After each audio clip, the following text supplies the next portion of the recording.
स्वागत है आपका ड्रामा रिकैप में।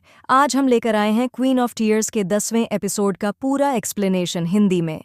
पिछली कड़ी में होंग हे इन और बैक ह्यून वू के रिश्ते में कुछ कड़वे सच सामने आए।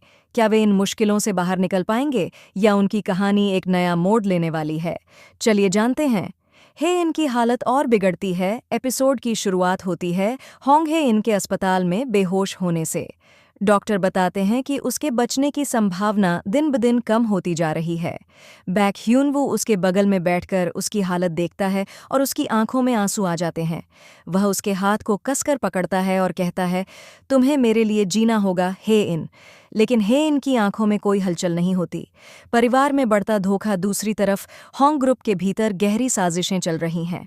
हे इनके भाई होंग सू चोल और उसकी मां इस बात की योजना बना रहे हैं कि हे इन की बीमारी का फायदा उठाकर कंपनी पर पूरा नियंत्रण कैसे पाया जाए।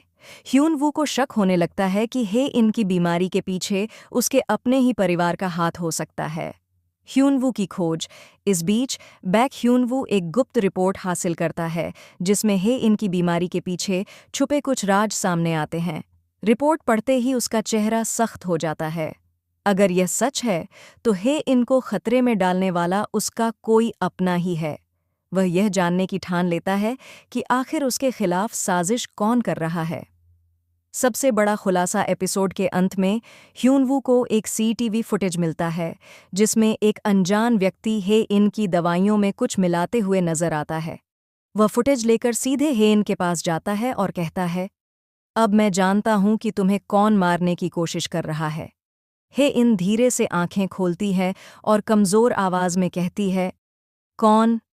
एपिसोड यहीं खत्म हो जाता है, जिससे दर्शकों में और भी ज्यादा सस्पेंस बढ़ जाता है।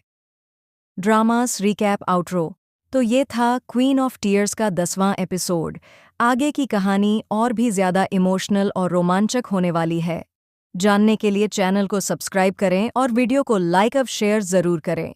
This is not a commercial or paid promotion, but an informational video. I do not intend to violate any copyright restrictions. If you have any copyright concerns or other inquiries, please email liamkaram@gmail.com.